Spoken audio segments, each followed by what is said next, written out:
বরিশালের বাকেরগঞ্জ উপজেলায় প্রাতিষ্ঠানিক শিক্ষা ছাড়াই একান্ত প্রচেষ্টায় বানিয়ে ফেলেছেন শখের জিপ গাড়ি। উপজেলার কবাই ইউনিয়নের পেয়ারপুর বাজারে অটোরিকশার মিস্ত্রি ডায়মন্ড মাত্র 2.5 লাখ টাকায় তৈরি করেছেন এই গাড়িটি।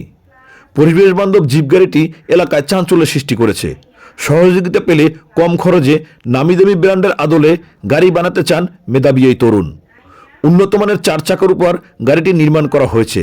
গাড়িটিতে ড্রাইভার সহ 4টি সিট রয়েছে। গাড়িটির সামনে আকর্ষণীয় হেডলাইট ও উপরে বাম্পারের সাথে 4টি লাইট রয়েছে। গাড়িটি তৈরিতে 6টি ব্যাটারি ব্যবহার করা হয়েছে। দিনে একবার বৈদ্যুতিক চার্জ দিতে 50 থেকে 60 টাকা খরচ হয় এবং একবার চার্জ দিয়েই 120 থেকে 150 কিলোমিটার পথ চলা যায়। ইতিমধ্যে ডায়মন্ডের তৈরি গাড়িটির খবর ছড়িয়ে পড়েছে গোটা এলাকায়। অনেকেই ব্যাপক উৎসাহ নিয়ে তার তৈরি নতুন গাড়ি দেখতে আসছেন। কেউ কেউ ছুঁয়ে দেখছেন, কেউ আবার একটু চড়ে নিচ্ছেন ব্যাটারি চালিত এই জিপ গাড়িটিতে।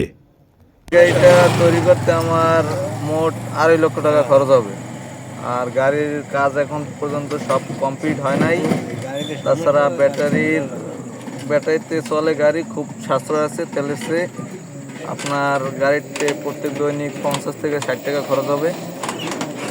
আর 130 কিলোমিটার চলবে এক চার্জে। চালাতে কেমন? চালাতে বেশ মোটামুটি ভালোই।